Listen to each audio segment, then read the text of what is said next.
প্রিয় শিক্ষার্থী বন্ধুরা, সবাইকে স্বাগত জানাচ্ছি।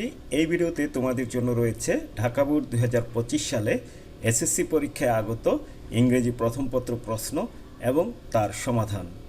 আশা করি ইংরেজিতে ভালো প্রস্তুতি নিতে ভিডিওটি তোমাদের জন্য সহায়ক হবে।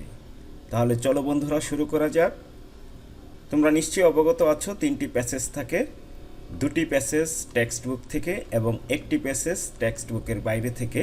3টি প্যাসেজই তোমাদেরকে অর্থসহ পরে শোনানো হবে, যাতে করে পরবর্তীতে এই প্যাসেজগুলোর উপর ভিত্তি করে অন্য কোনোভাবেও যদি প্রশ্ন থাকে তোমরা যেন খুব সহজেই অ্যান্সার করতে পারো। প্রথম passage, May Day or international workers day. May দিবস অথবা আন্তর্জাতিক শ্রমিক দিবস ইজ অবজার্ভ পালন করা হয় অন মে 1, মের 1 তারিখ, অল ওভার দ্য ওয়ার্ল্ড, সারা বিশ্বব্যাপী, টুডে, বর্তমানে, টু কমেমোরেট, স্মৃতিচারণ করার জন্য, the historical struggle and sacrifices of the working people, শ্রমজীবী মানুষরা তারা যে সংগ্রাম করেছে, তারা যে বিসর্জন দিয়েছে, তার স্মৃতিচারণে বিশ্বব্যাপী মের 1 তারিখ আন্তর্জাতিক শ্রমিক দিবস অথবা মে দিবস পালন করা হয়। কেন তারা এই সংগ্রাম করেছে, বিসর্জন করেছে? Two establish an 8-hour work day, 8 ঘন্টা শ্রম দিবস স্থাপন করার জন্য। পূর্বে তাদেরকে অনেক দীর্ঘ সময় কাজ করতে হতো, অমানবিক পরিশ্রম করতে হতো, 14 থেকে 16 ঘন্টাও কাজ করা লাগতো তাদের। সেই অমানবিক পরিশ্রমের হাত থেকে রক্ষা পাওয়ার জন্য তারা এই আন্দোলনটা করেছিল এবং সেই থেকেই কিন্তু সারা বিশ্বব্যাপী বর্তমানে 8 ঘন্টা শ্রম দিবস নিয়ম করা হয়েছে। তার অতিরিক্ত কেউ যদি শ্রম দেয় তাহলে তার জন্য তাকে অতিরিক্ত পেমেন্ট করতে হবে, পারিশ্রমিক দিতে হবে। It is a public holiday, এটি একটি সরকারি ছুটির দিন in almost all the countries of the world, পৃথিবীর প্রায় সকল দেশে। Since the industrial revolution in the 18th and 19th centuries in Europe and the US, Europe এবং ইউএসএতে 18শো শতাব্দী এবং 19শো শতাব্দীতে যে শিল্প বিপ্লব হয়েছিল, সেই থেকে the workers in mills and factories had been working a long shift, তাদেরকে একটা দীর্ঘ সময় ধরে কাজ করতে হতো। শিল্প বিপ্লব হলো, সেই বিপ্লব হঠাৎ করে প্রচুর কলকারখানা গড়ে উঠল, বিশেষ করে ইউরোপ এবং আমেরিকাতে। তখন তাদেরকে প্রচুর কাজ করতে হয়েছিল, 14 or even more hours a day, 14 ঘন্টা কিংবা তারও বেশি সময় তাদেরকে কাজ করতে হতো প্রতিদিন। অন মে 1 in 1886, 1886 সালের মের 1 তারিখ, inspired by the trade union কর্তৃক অনুপ্রাণিত হয়ে, half of the workers at the McCormick harvesting machine company in শিকাগোর ম্যাককর্মিক হারভেস্টিং মেশিন কোম্পানির অর্ধেক শ্রমিক ওয়েন্ট অন স্ট্রাইক, তারা ধর্মঘট ডাকল, ডিমান্ডিং, এই দাবি করে, অ্যান 8-hour ওয়ার্ক ডে, তাদের দাবি ছিল আমরা প্রতিদিন 8 ঘন্টা করে কাজ করব, তার বেশি কাজ করব না। 2 days later, 2 দিন পর, a workers rally was held, শ্রমিকদের একটি সমাবেশ অনুষ্ঠিত হলো near the McCormick harvesting machine company, সেই ম্যাককর্মিক হারভেস্টিং মেশিন কোম্পানির নিকটে।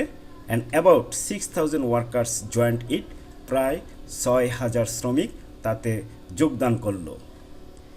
The rally was addressed by the labour leaders, সেই র্যালিতে বক্তব্য দিয়েছিল শ্রমিক নেতারা।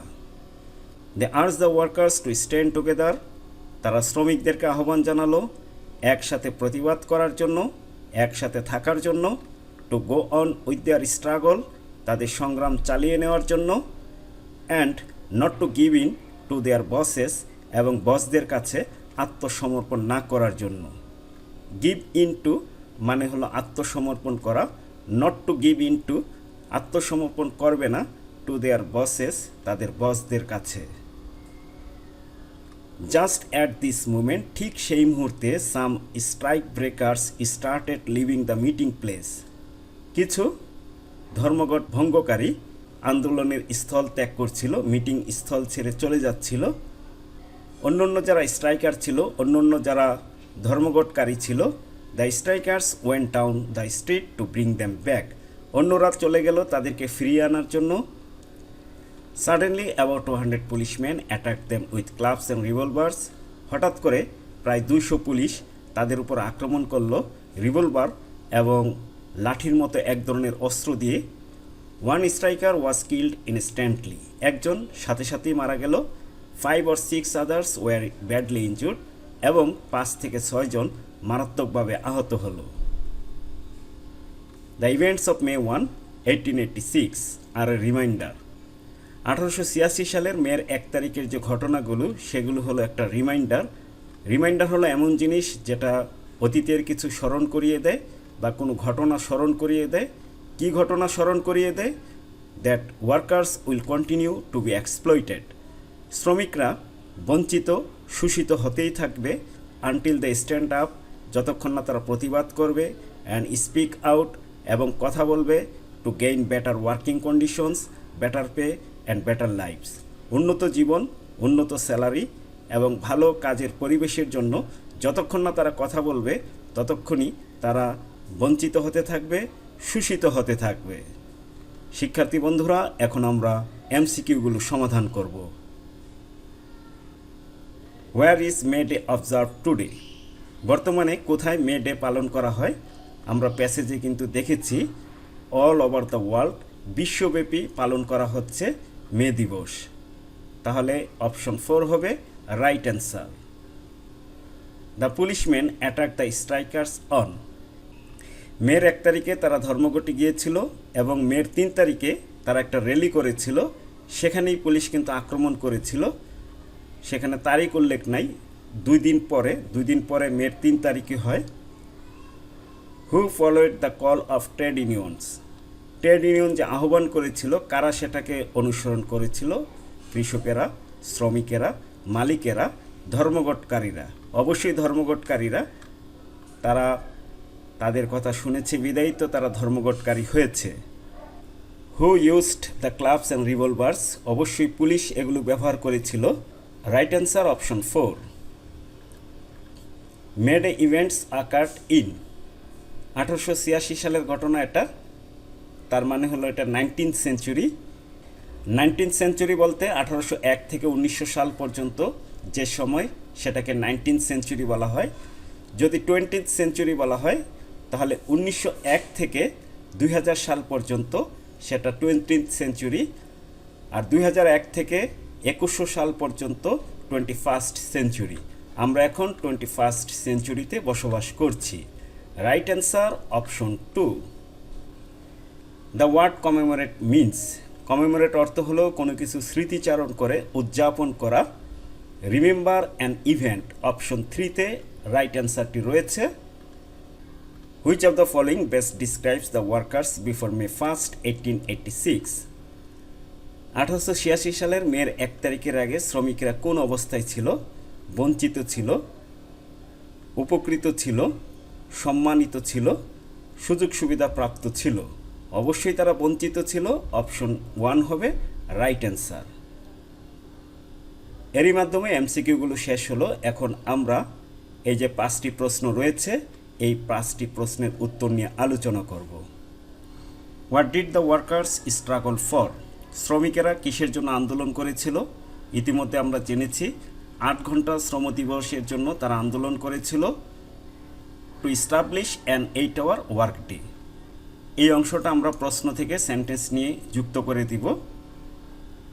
দ্য ওয়ার্কার্স স্ট্রাগলড, পাস্ট টেন্সে উত্তর দিব to establish an 8 hour work day. তোমাদের সুবিধার্থে নিচে উত্তরগুলো দেখিয়ে দেওয়া হচ্ছে। Why is May Day observed now? May দিবস কেন পালন করা হচ্ছে? May Day or International Workers' Day is observed on May 1 all over the world today to commemorate the historical struggle and sacrifices of the working people to establish an 8-hour work day. এখান থেকে উত্তরটা নিতে হবে। অপ্রয়োজনীয় শব্দগুলো আমরা বাদ দিব, যেমন মে Day or international workers day, or দিয়ে ইন্টারন্যাশনাল ওয়ার্কার্স ডে আমরা এটা বাদ দিয়ে দিব। মের 1 তারিখ পালন করা হয় এই কথাও বলার প্রয়োজন নেই।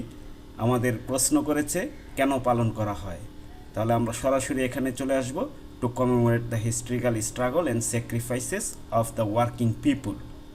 এতটুক দিয়ে শেষ করে দিলে হবে, চাইলে বাকি অংশটাও যুক্ত করা যাবে। চলো আমরা নিচে এটাকে সাজিয়ে লিখি। How did the policeman behave with workers during there protest? তারা যখন প্রতিবাদ করছিল, পুলিশম্যান অর্থাৎ পুলিশ তারা কীরকম আচরণ করেছিল? ক্লাবস এবং রিভলভার্স নিয়ে তাদেরকে আক্রমণ করেছিল। 5 থেকে 6 জন আহত হলো এবং একজন কিন্তু সাথে সাথেই মারা গিয়েছিল। এখান থেকে উত্তরটা নিতে হবে, না পারলে এটা সরাসরি লিখে দিলেও হবে। About 200 policemen attacked them with clubs and revolvers. One striker was killed instantly. 5 or 6 others were badly injured. একজন তৎক্ষণাৎ মারা গেল, 5 থেকে 6 জন মারাত্মকভাবে আহত হলো। Who addressed the rally and when? কারা এই র্যালিতে বক্তব্য দিয়েছিল এবং কখন দিয়েছিল? আমরা জানি লেবার লিডার্স যারা ছিল, শ্রমিক নেতারা বক্তব্য দিয়েছিল এবং এই ঘটনাটি ঘটেছিল মের 1 তারিখের 2 দিন পর, সুতরাং এটা 3 তারিখ হবে। The rally was addressed by the labour leaders. হুর জায়গায় আমরা লেবার লিডার্স বসিয়ে দিব। Labour leaders address the rally and the rally was held on May 3rd in 1886. What have the workers learn from the events of May 1? মের 1 তারিখের ঘটনা থেকে তারা কি শিখেছে? তারা শিখেছে যতক্ষণ না তারা প্রতিবাদ করবে, এখানে রয়েছে এটা, the workers will continue to be exploited. তারা বঞ্চিত হতে থাকবে, শোষিত হতে থাকবে, until they stand up and speak out to gain better working conditions, better pay and better lives. উন্নত জীবন, ভালো স্যালারি এবং ভালো কাজের পরিবেশের জন্য যতক্ষণ না তারা কথা বলবে, প্রতিবাদ করবে, তারা বঞ্চিত হতেই থাকবে, শোষিত হতেই থাকবে। Workers have learned that. প্রশ্ন থেকে এই অংশটা আমরা নিয়েছি, তারপর এই অংশটা আমরা প্যাসেজ থেকে নিয়েছি। প্রথম প্যাসেজের উপর ভিত্তি করে এমসিকিউ এবং প্রশ্নের উত্তর পর্ব শেষ হলো। আমরা এখন দ্বিতীয় প্যাসেজটি পড়ব, তার উপর ভিত্তি করে শূন্যস্থান পূরণ করতে হবে। চলো আমরা প্যাসেজটি পড়ি। এয়ার পলিউশন, বায়ু দূষণ, কামস ফ্রম, সংগঠিত হয়, a wide variety of sources, বিভিন্ন বিস্তৃত উৎস থেকে। In Bangladesh, poisonous exhaust from industrial plants, big kilns, old and poorly serviced vehicles, and dust from roads and construction sites are some of the major causes of air pollution. Air পলিউশনের অনেকগুলো ক্ষেত্র এখানে দেখানো হয়েছে। বিষাক্ত বর্জ্য শিল্প কারখানার, তারপর এখানে রয়েছে ইটভাটা, পুরাতন অথবা দুর্বলভাবে সার্ভিস করা যে যানবাহনগুলো রয়েছে, রাস্তার ধুলাবালু এবং বিভিন্ন নির্মাণ কাজ যেখানে করা হয় সেখান থেকে প্রচুর ধুলাবালু উড়ে থাকে। এগুলো হলো এয়ার পলিউশনের মেজর সোর্সেস, প্রধান উৎসগুলো। We can minimise this type of pollution by making less use of motor vehicles. আমরা এই ধরনের পলিউশন কমাতে পারি মোটর চালিত যানবাহনকে কম ব্যবহার করে, and avoiding the use of vehicles older than 20 years, এবং যে সকল যানবাহনের বয়স 20 বছরের বেশি সেগুলোকে পরিহার করে। We may also use proper lubricants. আমরা যথাযথ লুব্রিক্যান্টস ব্যবহার করতে পারি। লুব্রিক্যান্টস হলো ইঞ্জিনের তেল। ইঞ্জিনের তেল বলতে ইঞ্জিনের জ্বালানি বোঝানো হয়নি। ইঞ্জিনের ভিতরে যে পার্টসগুলো থাকে সেই পার্টসগুলো যেন ক্ষয়ক্ষতি না হয়, ঘর্ষণজনিত ক্ষয়ক্ষতি এড়ানোর জন্য যে তেল ব্যবহার করা হয় সেটাকে লুব্রিক্যান্ট বলা হয়। সেটা যথাযথভাবে ব্যবহার করতে পারি টু লেসেন, কমানোর জন্য, the level of emission and pollutants. Emission অর্থ হলো নির্গমন, পলিউটেন্টস মানে হলো দূষিত পদার্থ। এগুলো কমানোর জন্য আমরা যথাযথ লুব্রিক্যান্ট ব্যবহার করব। উই ক্যান এনকারেজ পিপুল, আমরা মানুষকে উৎসাহিত করতে পারি to use compressed natural gas, যেটাকে সংক্ষেপে সিএনজি বলা হয়, সেটা ব্যবহারে মানুষকে উৎসাহিত করতে পারি। আর লিকুইড পেট্রোলিয়াম গ্যাস, যার সংক্ষেপ হলো এলপিজি, সেটা ব্যবহারও মানুষকে উৎসাহিত করতে পারি ফর ফিউলিং দেয়ার কার্স, তাদের গাড়ির জ্বালানি হিসেবে। The government May relocate hazardous industries, ক্ষতিকারক যে শিল্প কারখানাগুলো রয়েছে সেগুলোকে স্থানান্তর করতে পারে, লাইক ব্রিক কিলস, যেমন ইটভাটা, to areas away from human habitations, এমন জায়গায় নিয়ে যেতে হবে যেখানে মানব বসতি নেই, লোকালয় থেকে দূরে কোনো এক জায়গায় নিয়ে যেতে হবে। চলো আমরা এখন এই শূন্যস্থানটা পূরণ করি। Air is the most important element of human environment. মানুষের পরিবেশের এয়ার হলো সবচেয়ে গুরুত্বপূর্ণ উপাদান। ম্যান ক্যান নট লিভ, মানুষ বেঁচে থাকতে পারে না, সারভাইভ করতে পারে না এ সিঙ্গেল মুমেন্ট, একটি মুহূর্ত উইদাউট এয়ার, বাতাস ছাড়া। আমরা যে অক্সিজেন গ্রহণ করি সেটাও কিন্তু এক ধরনের বাতাস, সুতরাং বাতাস ছাড়া মানুষ বেঁচে থাকতে পারে না। But we do not think that, কিন্তু আমরা ভাবি না যে ইট ইজ পিপুল, এটা মানুষ, who pollute this most vital element, যারা এই সবচেয়ে গুরুত্বপূর্ণ উপাদানটাকে দূষিত করে থাকে। For the prevention of air pollution প্রতিরোধ করার জন্য উই শুড অ্যাভয়েড অথবা we must avoid the use of vehicles, যানবাহন ব্যবহার আমরা পরিহার করব ওল্ডার দেন 20 ইয়ার্স, যেগুলোর বয়স 20 বছরেরও বেশি। এর মাধ্যমে কোশ্চেন 3 সমাপ্ত হলো। এখন আমরা এই প্যাসেজটি পড়ব। এই প্যাসেজের উপর ভিত্তি করে কোশ্চেন 4 and 5 সমাধান করব। The great men were born in different places of this world. পৃথিবীর বিভিন্ন জায়গায় বিখ্যাত মানুষেরা জন্মগ্রহণ করেছে। But their activities make them familiar and closer to us, কিন্তু তাদের যে কার্যাবলী সেগুলো আমাদের কাছে তাদেরকে পরিচিত করেছে এবং আমাদের নিকটে তাদেরকে নিয়ে এসেছে। Doctor Mohammad Shahidullah was one of them. Doctor Mohammad Shahidullah তাদেরই একজন, হু কন্ট্রিবিউটেড এ লট, যিনি অনেক অবদান রেখেছেন towards Bangla language and literature, Bangla ভাষা এবং সাহিত্যে যিনি অনেক অবদান রেখেছেন। He was the greatest scholar of Bengal, তিনি বাংলার বিখ্যাত একজন স্কলার ছিলেন, পণ্ডিত ব্যক্তি ছিলেন। This great scholar was born on July 10, 1885 at 24 Parganas in West Bengal, India. এই বিখ্যাত ব্যক্তি ভারতের পশ্চিমবঙ্গের 24 পরগনায় 1885 সালের 10 জুলাই জন্মগ্রহণ করেছেন। He passed his entrance examination in 1904 and obtained his BA degree 6 years later. তিনি বর্তমান এসএসসি পরীক্ষা অর্থাৎ এন্ট্রান্স এক্সামিনেশন 1904 সালে পাশ করেছেন। তার 6 বছর পর BA ডিগ্রি অর্জন করেছেন। It took him 2 years to complete his MA, এবং MA কমপ্লিট করতে আরও 2 বছর লেগেছিল। And another 2 years for his bachelor of law degree, এবং আরও 2 বছর লেগেছিল ব্যাচেলর অফ ল ডিগ্রি করার জন্য। He later joined the university of Dhaka in 1921। পরবর্তীতে 1921 সালে তিনি ঢাকা ইউনিভার্সিটিতে যোগদান করলেন। ঢাকা ইউনিভার্সিটি অবশ্য 1921 সালেই প্রতিষ্ঠিত হয়েছিল। কী হিসেবে যোগদান করলেন?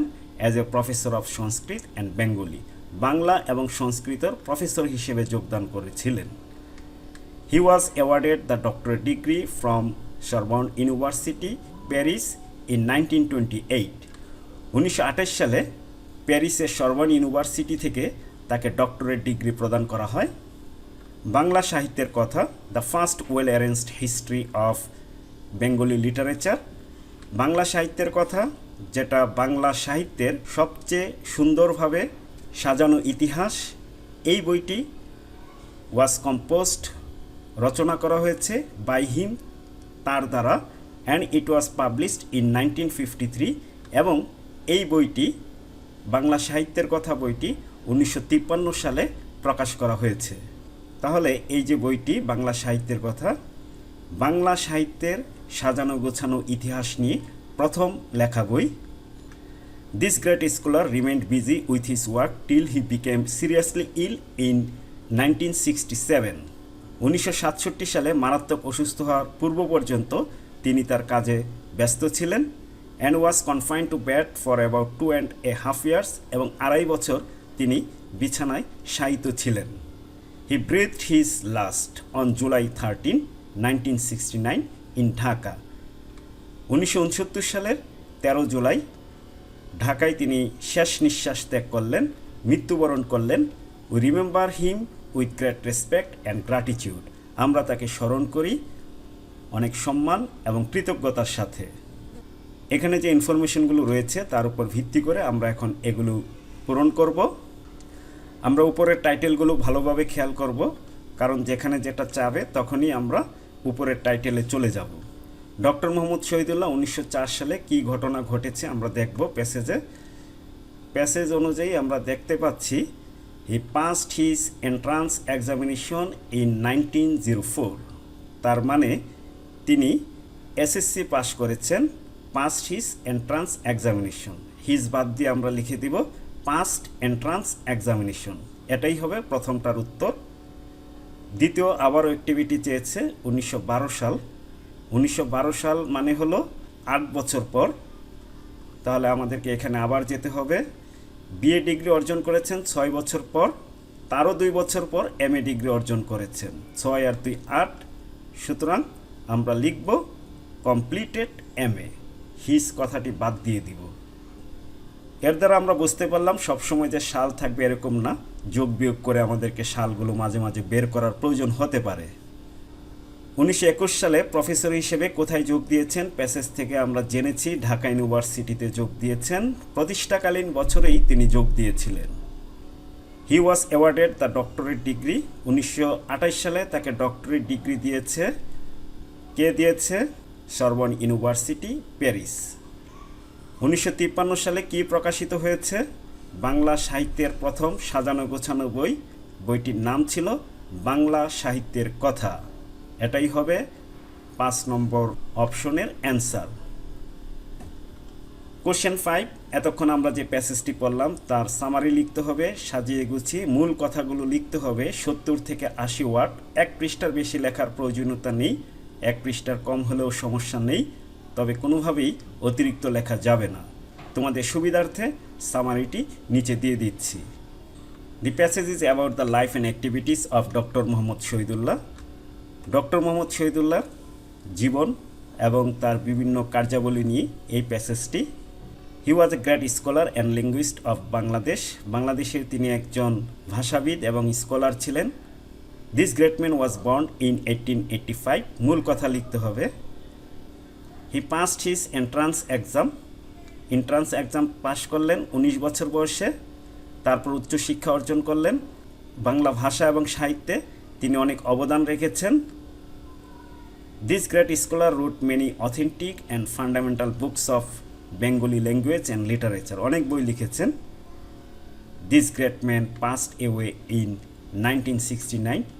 এই বিখ্যাত ব্যক্তি 1969 সালে মৃত্যুবরণ করেন। শিক্ষার্থী বন্ধুরা, এখন আমরা কোশ্চেন 6 সমাধান করব। 3টি কলাম রয়েছে, প্রতিটি কলাম থেকে একটি করে অংশ নিয়ে আমাদেরকে 5টি সেন্টেন্স তৈরি করতে হবে। তাহলে চলো আমরা 5টি সেন্টেন্স তৈরি করি। Patriotism is a great virtue without which we can not, যেটা ছাড়া আমরা dream of a developed nation, একটি উন্নত জাতি গঠনের স্বপ্ন দেখতে পারি না। It is such a virtue, এটা এমন একটি গুণ, for which a citizen doesn't hesitate, যার জন্য একজন নাগরিক দ্বিধাবোধ করেন না, to shed the last drop of his blood, তার শেষ রক্তবিন্দু ঝরাতে। প্যাট্রিয়টিজম ইন্সপায়ার্স আস, দেশপ্রেম আমাদেরকে অনুপ্রাণিত করে। To be ready to fight against, আমাদেরকে প্রস্তুত থাকতে লড়াই করার জন্য। All operations that can hinder our progress, সকল বঞ্চনা যেটা আমাদের উন্নতিকে বাধাগ্রস্ত করে। We all should encourage our children, আমাদের সবার উচিত শিশুদেরকে এনকারেজ করা। টু বি প্যাট্রিয়ট, দেশপ্রেমিক হওয়ার জন্য। অ্যান্ড টু বি ডেভোটেড, এবং নিজেদেরকে নিয়োজিত করার জন্য, নিমগ্ন করার জন্য।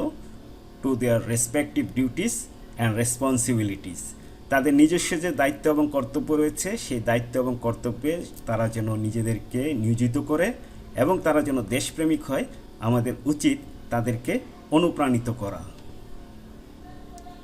Radio and television should telecast programs, radio টেলিভিশনের সেই প্রোগ্রামগুলো টেলিকাস্ট করা উচিত। দ্যাট ইন্সপায়ার চিলড্রেন, যেগুলো শিশুদেরকে অনুপ্রাণিত করে। টু প্রিপেয়ার দেমসেলভস, তারা যেন নিজেদেরকে প্রস্তুত করতে পারে। To work for the country, দেশের জন্য কাজ করার জন্য। এরই মাধ্যমে 5টি সেন্টেন্স কমপ্লিট হলো। এখন আমরা 7 নম্বর প্রশ্ন সমাধান করব। এখানে 8টি সেন্টেন্স রয়েছে, এলোমেলোভাবে তাদেরকে সুন্দরভাবে সাজাতে হবে যেন সুন্দর একটি গল্প তৈরি হয়, অথবা ঘটনার পরম্পরা যেন থাকে এমনভাবে সাজাতে হবে। তোমাদেরকে সেন্টেন্স লেখার প্রয়োজন নেই, তোমরা শুধুমাত্র বক্স করে উত্তরগুলো লিখে দিলেই হবে। চলো এটাকে আমরা সমাধান করি। এটা খুবই কমন কিন্তু খুবই গুরুত্বপূর্ণ। Once young Taimur attacked a province, but unfortunately his soldiers were all killed. Taimur একজন বিখ্যাত যোদ্ধা, তিনি একবার একটি প্রদেশে আক্রমণ করলেন, দুর্ভাগ্যবশত তার সকল সৈন্য নিহত হলো, অর্থাৎ তিনি পরাজিত হলেন। Then he disguised himself as a poor traveler. তারপর গরিব মুসাফির হিসেবে ছদ্মবেশ ধারণ করলেন জীবন বাঁচানোর জন্য, and supported himself by begging, এবং ভিক্ষা করে জীবিকা নির্বাহ করলেন।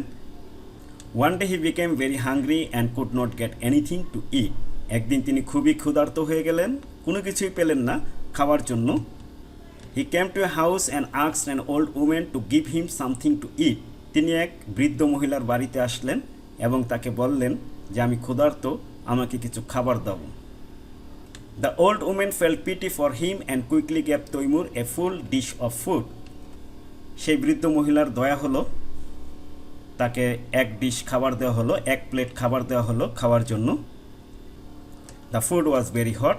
খাবার ছিল খুবই গরম, আর ওইদিকে সেও ছিল খুব ক্ষুধার্ত। He hurriedly dug his fingers right at the middle of the dish. ঠিক খাবারের মাঝখানে সে আঙ্গুল ঢুকিয়ে দিল। As a result, he burned his fingers. ফলে তিনি তার আঙ্গুলগুলো পুড়ে ফেললেন।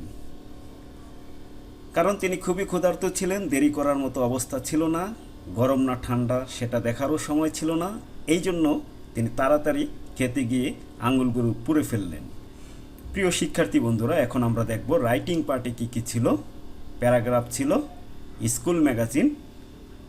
প্যারাগ্রাফ এমনভাবে লিখতে হয় যেন এই প্রশ্নের উত্তরগুলো সেই প্যারাগ্রাফের ভিতরে পাওয়া যায়। অতিরিক্ত কথা থাকবে কিন্তু এই প্রশ্নের উত্তর থাকা বাঞ্ছনীয়। 9 নম্বর প্রশ্ন, একটি স্টোরির অংশবিশেষ দেওয়া আছে, শুরুটা দেওয়া আছে, বাকিটা কমপ্লিট করতে হবে। কিং মাইদাসের নাম তোমরা নিশ্চয়ই শুনেছ। He was very rich and he always longed for more riches. অনেক ধনী ছিলেন কিন্তু তারপরও অনেক সম্পদের জন্য ইচ্ছা পোষণ করতেন। Moreover he was fond of gold. স্বর্ণের প্রতি তার একটা অনুরাগ ছিল, ভালোবাসা ছিল। যদিও he had a lot of it, তার অনেক ছিল এটা। তারপর তিনি মনে মনে ধারণা করলেন যে আমার যদি এমন একটা শক্তি থাকতো যে আমি যা স্পর্শ করব তাই স্বর্ণ হয়ে যাবে। এক দেবতা সেটা শুনতে পেল, এসে তার এই ইচ্ছা পূরণ করে ফেলল। একটু পরেই তার পাশে যখন একটা আপেল পড়ল, সে আপেল সে যখন খাওয়ার জন্য হাতে নিল, সাথে সাথে এটা গোল্ড হয়ে গেল। তারপর সে যাই স্পর্শ করে তাই গোল্ড হয়ে গেল, খুশিতে সে আত্মহারা। কিন্তু একটু পরেই সে তার ভুল বুঝতে পারল।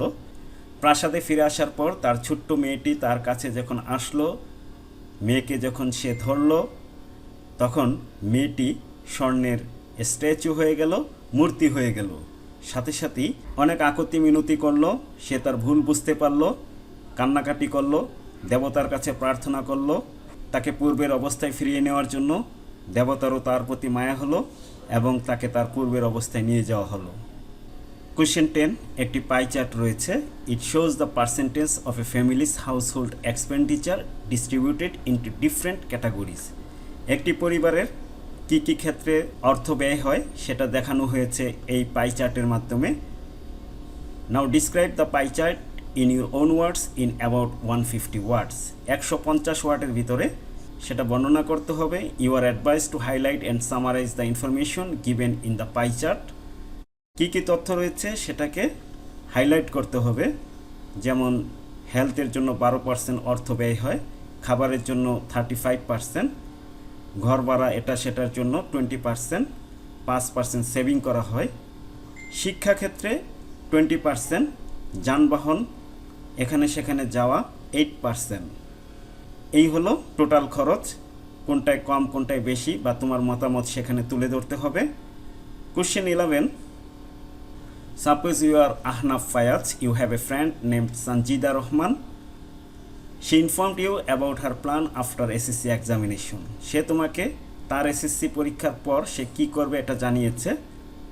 Now write an email to your friend telling her what you intend to do after the SSC examination. তুমি তোমার এসএসসি পরীক্ষার পর কী করবে সেটাও জানিয়ে তোমার বন্ধুর কাছে চিঠি লেখো। এখানে যে নামগুলো আছে সেই নামগুলো অবশ্যই ব্যবহার করতে হবে, নিজের মতো করে ব্যবহার করা যাবে না। সর্বশেষ প্রশ্ন, dialogue. Suppose you are Fardin, you have a friend named Robin. মনে করো তুমি ফারদিন, তোমার এক বন্ধু আছে নাম Robin. Robin goes to bed late and does not get up early. সে দেরিতে ঘুমাতে যায় এবং তাড়াতাড়ি ঘুম থেকে ওঠে না। So very often he goes to school late. প্রায় সে দেরিতে স্কুলে যায়। And feels drowsy in the classroom. এবং ক্লাসরুমে প্রায় সে ঝিমুতে থাকে।